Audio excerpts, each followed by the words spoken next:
This is Texans TV. Texans Extra Points, presented by Community Coffee, official coffee of the Houston Texans. Also sponsored by Reliant, the official energy provider of the Houston Texans. And by your Houston area Ford dealers. Ford is the best in Texas. And by Amegy, the official business bank of the Houston Texans. Let's talk for what we got.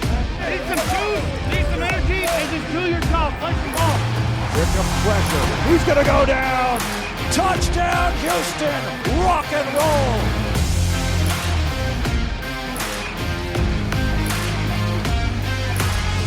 Great to see you. This is Texans Extra Points, and I'm your host, Drew Dougherty. The Texans are hosting the Titans, so we got a couple of Titans here in Chronicle writers, Houston Chronicles, Jonathan Alexander and Brooks Kubena. Great to be with you both. Thanks for having us. You ever been called Titans before? Only in Little League. Oh, okay, all right. Well, there's nothing little about this league. We've got a big show today because we've got an over-under on touches for Dameon Pierce, plus this guy might get an interception or might not. And we're going to have some Texans to watch, as well as keys to a victory over the Titans. But let's start with the offense and what we saw last weekend in Las Vegas. So finish this sentence, and we'll start with you. Despite the loss, the Texans offense impressed me because Davis Mills plays the best game. Yeah. He was crucial. Third down plays, made a lot of third down throws, 9 of 15, I believe. And the first 3 games he hadn't done that, so he impressed me most. Davis Mills for you. How about you? How would you complete the sentence? Yeah, I mean, that's part of it, but also that the Texans had some wide receivers beyond Brandon Cooks and Nico Collins, especially that Nico Collins went out. You look at Philip Dorsett getting his first touchdown as a Texan, one of the most beautiful throws from Davis Mills in his career. He's going to have to keep up if Nico Collins is not available against the Titans or even further. So he's back on. They just signed Tyron Johnson. So when you're looking at the passing offense that needs to step up, the wide receivers were part of that as well. Yeah, definitely going to be some different faces in the mix there. He talked about Mills being impressive to him. What impressed you the most about Davis Mills from what you saw? Well, in the Texans offense, you're looking at how on first and second down, it's very much through the lens of Dameon Pierce and how he does. Whether he passes out of the first and second downs, or generally out of fullback, tight end formations. Whenever it got to third down, that's whenever you're seeing them go almost exclusively 3 wide receivers. And he was able to convert very much so in the first half. That's where his touchdowns came from. He was under pressure in some of those scenarios, and that's where he stepped up. Going into the Raiders game, he had been struggling on third down a lot. So if you're looking at Pep Hamilton, whether he's going to build more around Davis Mills towards the rest of the year or even in the future, those are the things that you're going to see. So Mills keeping that up, it's going to be good for him in the long run. Yeah, he brings up how great they were on third down. A lot of that is because of what Dameon Pierce was able to do on first down, second down, and sometimes on third. But Dameon Pierce touched the ball 24 times last week. So with all that in mind, 23.5 touches. Does he go over that number? Does he go under that number against the Titans? What do you think? I think it really depends on where the Texans are in this game. If they find themselves down, then you may see Dameon Pierce with a lot less touches because, as you can see, as you saw last week in the fourth quarter, they went away from Dameon Pierce because they were down. I do think this will be a close game, being it's a division game, so I think they'll be purposeful with giving Dameon Pierce the ball. So I say over on those touches. All right, he's got the over. What are you going to say? I'll take the under, and I think that with this Tennessee Titans defense, it's one of those that's very good at stopping the run. We saw that last year in that team, and this is really where we started to see Davis Mills pick up towards the end of the year. That's when Tim Kelly and that former offense went up-tempo. I think the Texans are going to realize early that they're not getting the kind of yardage that they want to out of Dameon Pierce, which will force them to pass the ball. I think that's going to be an amended thing, and that Pierce is going to have a lower amount of carries than 23. I think that, even whenever that's as high, is pretty high. So I'll take the under, and coming back from Vegas, I feel pretty good about my odds. I like it. Yeah, that was a fun trip, except for the fourth quarter. Let's talk about the tight end, Jordan Akins. Technically, he is in Act 2 as a Texan because left at the end of, or in free agency, got cut by the Giants, but he was back for the start of the season. So in Act 2, as a Texan, what's different about him? What are you seeing from him? Because all 3 of his catches last Sunday were on third or fourth down, and he moved the chains. 2 catches the week before, just the same thing. What are you seeing different out of Akins? Yeah, I think confidence, really. He's really motivated. If you talk to him, him being cut by the Giants really ticked him off, and he's using that as motivation this year. And he's yearning for the ball. And he's making the most of his opportunities when they come his way. And Davis Mills has a lot of faith in him. He's throwing it his way. He's making those catches. 2 critical third downs. A third down last week, a catch that went, I can't remember the yardage, but he had that crucial catch against the Jaguars on October 9th that helped them extend that drive and later win that game. So I think he's playing with a lot more confidence. He wants the ball, and Davis Mills has confidence in him. Yeah, he brings up Davis Mills' confidence. Mills talked about how wide open the guy gets and the separation he gets. What are you seeing in addition to all that? Right, and part of that separation is that Jordan Akins has become part of the scheme. In one of those third downs, it was a pick route from Nico Collins to the sideline. That's designing towards Akins. And you mentioned the acts, it's really been almost 3. What did he do whenever the Texans in 2019, under Bill O'Brien's offense, he was more in that hybrid role. Last year was more in that blocking situation, didn't really fit into that. Now they're starting to use his strengths again and finding him ways to get open in space. So that's kind of the impressive thing. Whenever he starts become a part of the offense and the scheme and the game plan, that's when you know that he has a lot to add to the offense. All right, we're going to get into first impressions that you guys have of Christian Harris after the break. But first, we got a Telestrator with John Harris looking back at the 2 touchdown passes last Sunday by Davis Mills.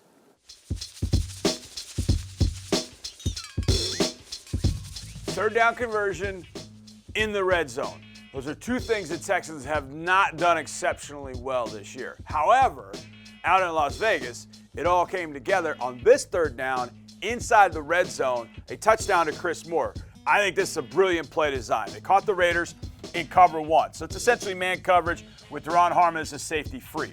So you're going to see them match these routes on this side, but I'm not going to focus on this. I'm going to focus over here. This is 2-on-2 football. They know it's man coverage, and this is a brilliant concept. Nico is going to push up the route, and as he pushes up the route, Chris is going to tuck in behind him and then work back out. So it works like a pick play. Rub route if you're on offense, and that's what happens here.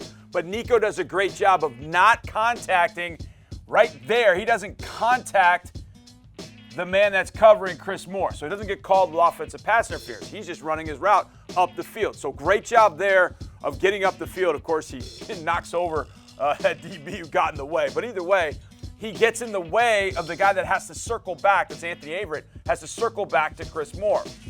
And now you just got to hope your quarterback gets it out there. Well, let's take a look at that because this is a great job by Davis Mills. They run a great blitz here where they're going to take these 2 guys inside and the linebacker Diablo is going to come here.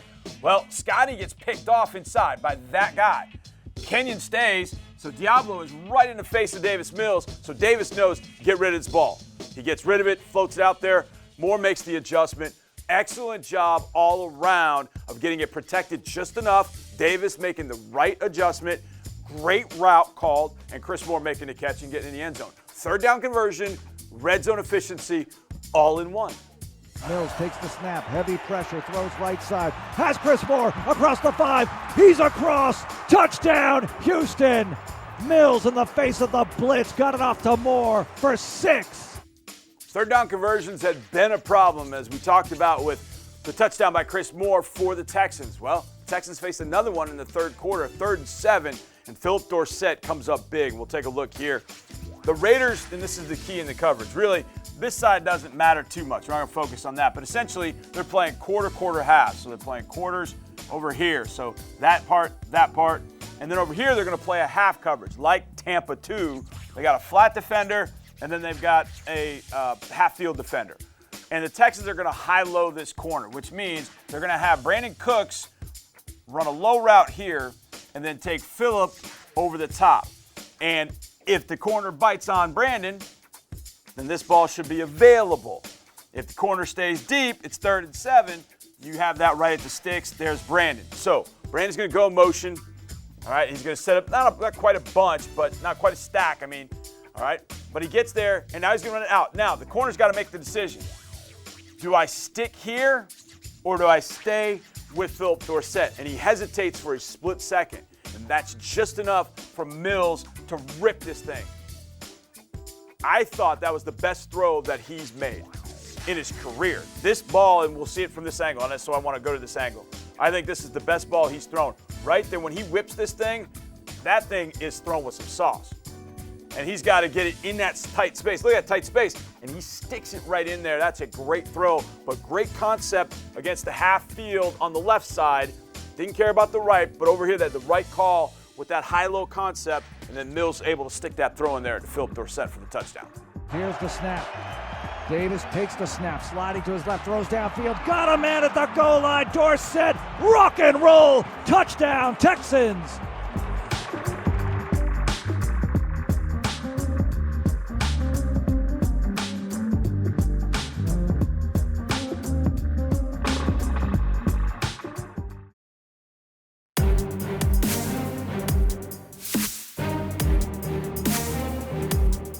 We're back. This is the Ford Studios, and Texans Extra Points coming at you. Drew Dougherty, Jonathan Alexander, and Brooks Kubena, both of them from the Houston Chronicle. Let's talk about a linebacker in Christian Harris. Made his debut last Sunday at Las Vegas. He was not thrilled by it. Lovie Smith said, hey, he's going to play really, really well, and I did see some good things, but he's going to grade out a little bit better. What's your first impression of the guy?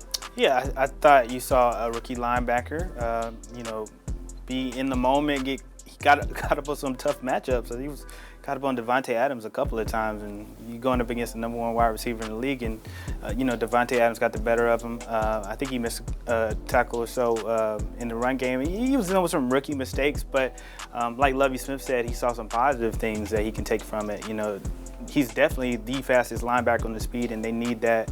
They need somebody who can be consistent in the running game because they've been struggling so far. And you've seen some of the older linebackers, their snaps have been going down, and Christian Harris can be a guy who can, step in and take advantage of that as he gets a little bit more acclimated to the defense. Yeah, and what we heard from Lovie Smith during the week, it sounds like Christian Harris's snaps are going to rise. Right, and he already effectively is the starter. When you look at Sunday's game, he was playing the majority of the snaps at will linebacker, which was Kama Grugier-Hill's position going into the season and last year whenever he had that interception. Part of what Christian Harris can do, and we saw it on the first drive, that allows a lot of versatility as an outside linebacker. That's what that slot really is. He can come up and jam the line of scrimmage in tandem with Jalen Petrie. He did that on the first drive. He can be in zone coverage and have running backs or anybody coming out of the backfield. And he's also manned up in the slot sometimes, and against the Raiders, that was Davante Adams, and like Jonathan said, wins and mostly losses in that position, but he's going to pick up in that role. That's part of this team. Part of this season is seeing a lot of these new rookies come in and develop, and Harris is going to get another chance to do that. All right, speaking of rookies, let's play true or false time. True or false?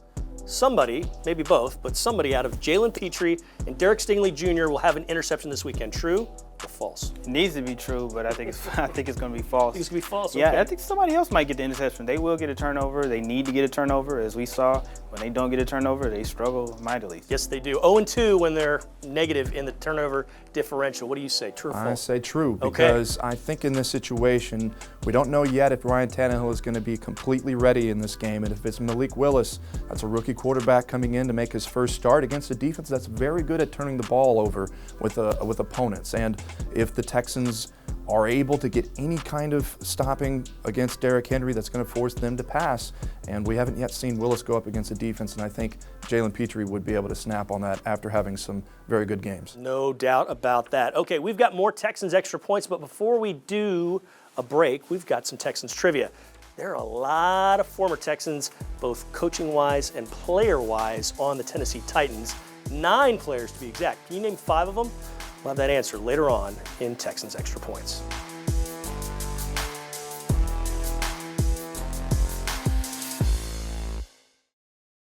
Second quarter, Houston leads by 4. First down from the Texans 3. One back, Lamar Miller.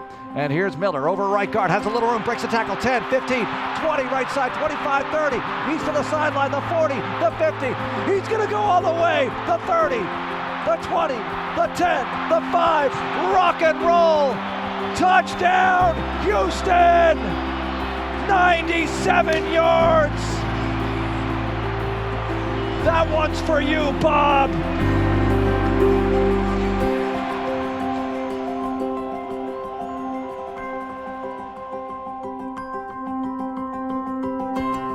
"97 yards to the house." Great call there by Mark Vandermeer, the voice of the Houston Texans. That was Lamar Miller back in 2018 against these Titans. Drew Dougherty, Brooks Kubena, and Jonathan Alexander. Great to be both with you. Let's talk about running backs. Lamar Miller is no longer a Texan, but Derrick Henry, who we brought up earlier, is a Titan. So if you keep Derrick Henry to less than what number, the Texans will win? Probably 110 yards. 110, okay. Yeah, I think if you could do that, because Josh Jacobs, man, he just kind of had way too many explosive runs. I think they're going to run it with Derrick Henry a lot. And he's probably going to get over 25 carries, maybe close to 30. But if you can hold him to a low yards per carry average, then I think that means they've played him well. All right, 110's his number. What's yours? Well, I'm going with the averages here. If you hold Derrick Henry below 5 yards per carry, your chances statistically go up by about 70%. They've only lost 3 times when the average is over 5, and he's done that several times against the Texans. It's really about how crucial the offense is moving the ball. Henry's able to do that, then the Texans are going to have a long day. All right, the challenge of a Tannehill offense versus a Willis offense, Willis-led offense. We don't know much about Malik Willis because he's only played in the preseason, and he's had a handful of snaps here in the regular season. But what do you see as that bringing up? Because it kind of plays into your favor if you're facing a rookie quarterback, no matter who it is. Absolutely, and that means, part of what Mike Vrabel told us on the teleconference is that the Texans are very good about disguising their coverages. Yes, they play a lot of cover 2, but they mix it up a lot. And for Malik Willis to come into a defensive situation where they don't show exactly what he sees behind center at first, that's going to play to the Texans' strength. And Ryan Tannehill, obviously, last year threw, I believe it was 4 interceptions in one game, has had struggles against the Texans themselves. But it's a different, I would think, strength to Willis whenever they try and run different types of the offense. It's still going to be a lot of handing the ball off to Henry if that's working out. But it would be a lot more expanded, obviously, if you have a veteran quarterback in Tannehill. I know we appreciate Jeffrey Simmons and how good he is, but is he maybe one of the most underappreciated defenders in the NFL? Yeah, absolutely. He's one of the best. So somebody the Texans definitely have to, be mindful of, as they go up against them Sunday. What else do you think about that Titans defense that impresses you? The defensive tackles are always going to be underlooked. You think of Malik Collins with the Texans and how big a role his is, and him being out's a big deal. Jeffrey Simmons covered him in college. He can open up the middle in a lot of ways. He's getting sacks, tackles for loss out of the interior, and a lot of NFL teams are trying to do that now. So if he's able to do that, the other thing about that is he's getting pressure, which means Dameon Pierce is going to have someone in his face, which he hasn't had regularly. The offensive line has done a very good job, but he's one of the better players that they're going to face on that interior. Raised a lot of eyebrows when the Titans picked him in that spot because he was injured. They thought, what are they doing? And they sure knew what the heck they were doing. All right, time for a Texan to watch. Who's yours against the Titans? Well, in this situation, it's going to be Davis Mills again. I think with the running back situation, they're not going to be able to move the ball as much. Can he continue to move the ball whenever they need to go wide again? All right, how about you? Yeah, mine was going to be Davis Mills, but another guy, still Dameon Pierce, and he could be the guy every week. Yeah. I think, Dameon Pierce is going to have to, they're going to, load the box and try to stop him, given that the Texans are without one of their best weapons, but they need Dameon Pierce to, be successful and establish that run. All right, you guys took the 2 easy ones, so I'm going to go a little harder. How about Jordan Akins?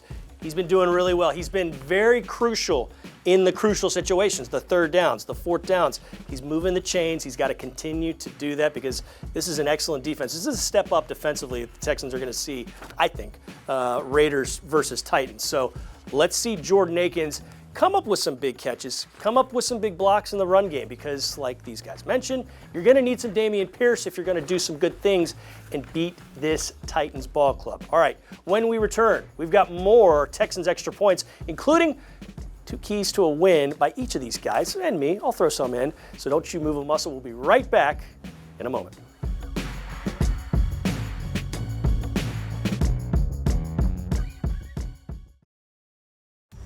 Texans Extra Points, presented by Community Coffee, official coffee of the Houston Texans. Also sponsored by Reliant, the official energy provider of the Houston Texans. And by Mattress Firm, the official sleep partner of the Houston Texans.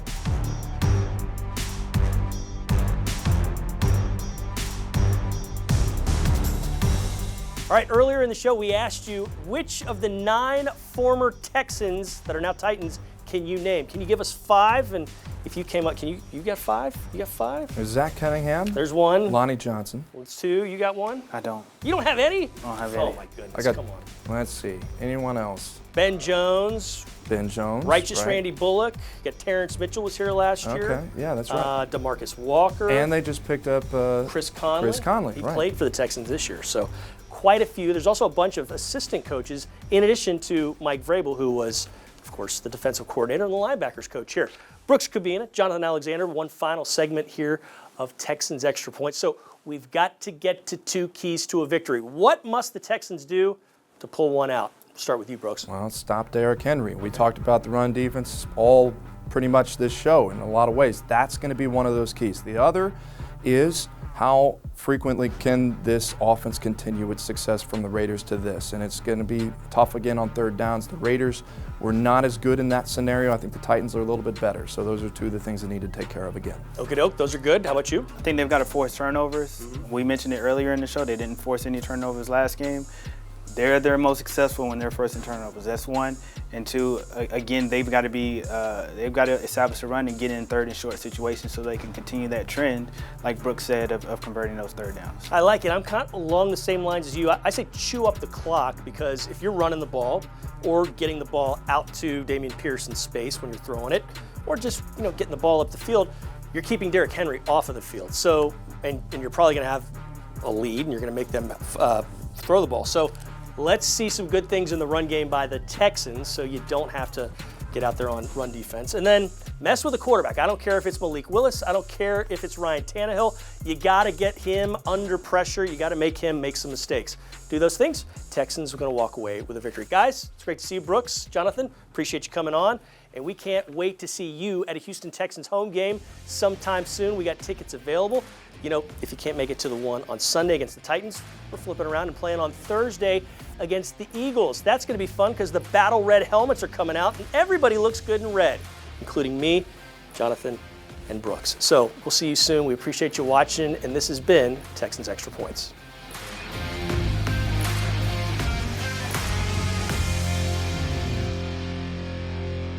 Thanks for watching. Subscribe to our channel and ring the bell to know when we post new content.